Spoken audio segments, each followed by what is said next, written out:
Itu kepada semua media saya ingatkan, janganlah membuat berita-berita yang provokatif, berita-berita yang ada aroma adu domba, berita-berita yang membuat gaduh. Pada malam ini saya umumkan untuk seluruh, yaitu anak bangsa, insya Allah besok hari Sabtu tanggal 12 Desember 2020 di pagi hari, saya bersama pengacara akan datang ke Polda Metro Jaya, insya Allah. Assalamualaikum warahmatullahi wabarakatuh. Kepada segenap rakyat dan bangsa Indonesia yang saya cintai, semoga kita tetap selalu menjaga protokol kesehatan, tetap selalu berupaya secara bersama-sama mengatasi pandemi yang sedang melanda kita punya negeri. Insya Allah, Allah angkat segera pandemi yang terjadi saat ini. Amin ya rabbal alamin. Nah, kepada seluruh masyarakat, dalam kesempatan ini saya ingin menyampaikan hal yang saya pandang amat penting sekali berkaitan dengan status saya sebagai tersangka di Polda Metro Jaya. Nah, yang ingin saya sampaikan di sini adalah pertama, bahwa saya tidak pernah lari apalagi sembunyi. Sekali lagi saya ulangi, saya tidak pernah lari dan tidak pernah sembunyi. Karena selama ini pada proses pemulihan, saya lebih banyak duduk di Pondok Pesantren Alam Agrokultural Markas Syariat Megamendung. Karena di pesantren ini udaranya sangat asri, segar, jadi untuk pemulihan luar biasa bagusnya. Sekali-sekali saya turun ke Petamburan, saya turun ke Sentul untuk menengok anak dan cucu. Jadi bagian pertama yang ingin saya tekankan adalah saya tidak pernah lari apalagi sembunyi dari panggilan polisi.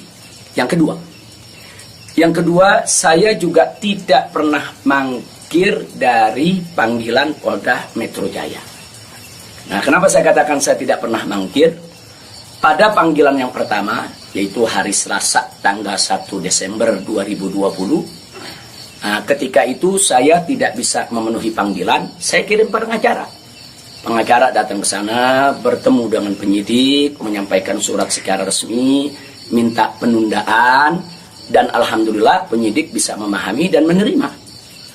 Akhirnya sepakat bahwa saya diundurkan untuk panggilan yang kedua. Nah, untuk itu saya apresiasi, saya hargai sikap penyidik yang sangat kooperatif, sangat baik, terima kasih. Nah, kemudian pada panggilan yang kedua, yaitu pada hari Senin tanggal 7 Desember 2020. Nah, ketika itu saya melihat posisi pemulihan kita memang masih perlu penambahan sedikit waktu, dan lagi-lagi saya tidak mangkir, tapi saya kirim pengacara saya bertemu kembali dengan para penyidik, kita sampaikan surat, kita sampaikan permohonan, dan alhamdulillah permohonan tersebut diterima secara baik oleh para penyidik. Lagi-lagi di sini saya ingin sampaikan apresiasi dan terima kasih kepada para penyidik di Polda Metro Jaya. Nah, pada hari itu juga, yaitu di pagi hari, Senin tanggal 7 Desember, ada kesepakatan, yaitu antara para pengacara dengan para penyidik, juga dengan keridoan saya, di mana kita sepakat bahwa saya akan datang ke Polda Metro Jaya pada hari Senin tanggal 14 Desember 2020. Itu sudah merupakan satu komitmen. Nah, artinya komitmen kita akan datang, insya Allah sehat walafiat, tidak ada halangan lagi. Nah, ini yang perlu kita sampaikan, dan komitmen ini kita jaga betul. Karena saya akan selalu memegang komitmen dengan pihak manapun kalau kita sudah membuat satu kesepakatan, satu perjanjian. Nah, karena itu di sini yang perlu saya sampaikan juga pada hari yang sama, yaitu pada tanggal 7 di hari Senin tersebut, secara mengejutkan, sebagaimana kita tahu semua, di mana di siang hari Bapak Kapolda Metro Jaya mengumumkan tentang tragedi penembakan 6 Laskar FPI yang selama ini setia mengawal saya. Tentu ini satu peristiwa sebetulnya tidak ada sangkut paut dengan soal panggilan saya. Maka itu pada pagi hari itu saya tetap kirim pengacara, saya tetap mengurus urusan panggilan, karena memang kita tidak pernah sangka kalau penembakan itu berkaitan dengan Polda Metro. Karena saat itu kami masih mengira kalau itu adalah orang tak dikenal. Nah, ala kulihal, setelah itu yang mengejutkan kami pada hari Kamisnya, yaitu tanggal 10 Desember 2020, secara tiba-tiba Polda Metro Jaya mengumumkan saya sebagai tersangka. Ya, tentunya saya, para pengacara semua terkejut karena 2 panggilan sebelumnya itu saya masih berstatus sebagai saksi, dan itu pun belum sempat diperiksa. Rencana pemeriksaan tanggal 14 Desember, yaitu hari Senin yang akan datang ini. Nah, tapi karena memang pengumumannya begitu mengejutkan, pada hari Kamis tersebut saya sebagai tersangka, kemudian mendengar itu tidak benar kalau ada mengabarkan saya sembunyi, saya lari, tidak benar. Saya tetap berada di markas syariat Megamendung. Nah, begitu hari Kamis ada pengumuman semacam itu, Jumat pagi tanggal 11 Desember itu kita kirim lagi para pengacara untuk bertemu dengan penyidik, dan alhamdulillah terjadi pertemuan dengan penyidik. Nah, ditanyakan oleh para pengacara bagaimana komitmen yang hari Senin tanggal 14, apa itu batal atau bagaimana. Nah, kalau saya pribadi ingin tetap berpegang kepada komitmen, karena kita ini ustadz, dai, bergerak di bidang agama, tidak layak kalau kami itu membatalkan perjanjian atau suatu komitmen. Nah, kita dapat jawaban dari para penyidik. Kelihatannya mereka tidak mau menunggu sampai hari Senin, mereka minta lebih cepat. Nah, pada saat itu juga para pengacara minta kepada para penyidik, ya Habib Rizik siap dipanggil kapan saja, tapi tolong surat panggilannya dibuat, surat panggilan sebagai tersangka. Kami tidak pernah terima. Tapi kelihatannya para penyidik agak keberatan untuk mengeluarkan surat tersebut. Akhirnya terjadi kesepakatan, kalau begitu cobalah bagaimana caranya supaya Habib bisa lebih cepatlah ke Polda Metro Jaya. Jadi artinya mereka tidak mau melanggar komitmen juga, karena memang komitmennya pada tanggal 14 siap diperiksa. Nah, kita katakan melalui pengacara, kami bukan orang-orang yang suka ingkar janji, bukan orang-orang yang suka mengingkari komitmen yang ada. Tapi karena memang Polda Metro Jaya meminta lebih cepat, lebih baik menurut beliau, saya terima. Nah, karena itu pada malam ini saya umumkan untuk seluruh, yaitu anak bangsa, insya Allah besok hari Sabtu tanggal 12 Desember 2020 di pagi hari, saya bersama pengacara akan datang ke Polda Metro Jaya, insya Allah. Nah, jadi saya mau menunjukkan bahwa kita tetap punya komitmen untuk menjadi warga negara yang baik, untuk patuh hukum, untuk ikut melaksanakan daripada prosedur hukum yang ada. Nah, karena itu kepada semua media saya ingatkan, janganlah membuat berita-berita yang provokatif, berita-berita yang ada aroma adu domba, berita-berita yang membuat gaduh. Jadi tidak benar kalau saya lari, saya sembunyi, atau saya mangkir. Nah, itu yang ingin saya sampaikan.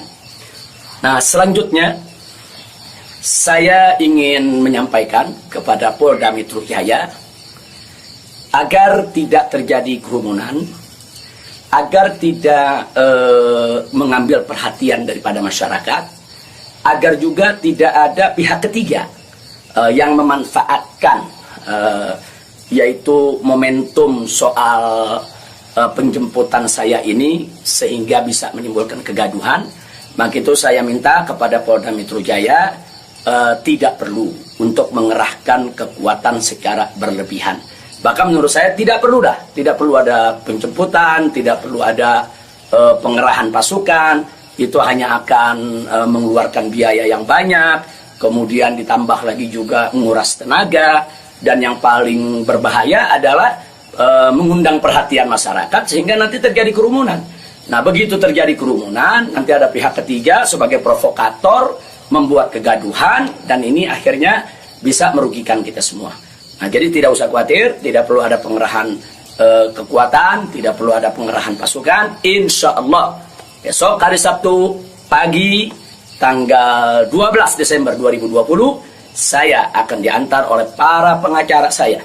Nah, untuk memenuhi panggilan atau memenuhi yaitu panggilan atau rencana pemeriksaan yang akan dilakukan oleh Polda Metro Jaya sesuai dengan aturan yang berlaku. Nah, ya, yang berikutnya yang tidak saya lupakan kepada seluruh umat Islam. Kepada seluruh umat Islam, saya minta juga tidak membuat kerumunan. Nah, jadi jangan sampai mengganggu daripada proses hukum ini. Sabar, tenang, ikuti proses hukum ini dengan baik, sesuai dengan aturan yang ada. Banyak-banyak berdoa. Nah, mudah-mudahan semua berjalan dengan baik. Insya Allah Allah memberikan keamanan, keselamatan, kemenangan, dan lain sebagainya. Jadi tolong jangan buat kerumunan karena kita sudah punya komitmen. Bagaimana untuk tetap menjaga protokol kesehatan, bagaimana kita bersama-sama dengan semua komponen anak bangsa yang ada untuk mengatasi pandemi di kita punya negeri. Nah, jadi sekali lagi saya ulangi kepada Polda Metro Jaya, saya minta tidak perlu untuk mengerahkan pasukan, apalagi secara berlebihan, karena akan mengundang perhatian, mengundang kerumunan, bahkan bisa memberi kesempatan kepada pihak ketiga, provokator, untuk membuat kegaduhan. Nah, ini kalau ini terjadi, akhirnya kita semua rugi. Nah, tidak usah khawatir, saya pegang komitmen, insya Allah besok hari Sabtu pagi saya akan hadir di Polda Metro Jaya bersama para pengacara saya. Dan kepada umat Islam sekali lagi jangan bikin kerumunan. Apalagi sebab kalau bikin kerumunan lagi nanti ada provokator, ribut lagi, gaduh lagi. Saya tidak mau ada kegaduhan, saya tidak mau ada kerumunan. Saya ingin pemeriksaan itu berjalan secara baik sesuai dengan undang-undang yang berlaku. Dan kepada masyarakat cukup doakan dari rumah agar saya, begitu juga para pengacara semua diberikan kekuatan oleh Allah Subhanahu wa taala. Itu saja. Terima kasih. Jazakumullahu khairal jazaa. Wassalamualaikum warahmatullahi wabarakatuh.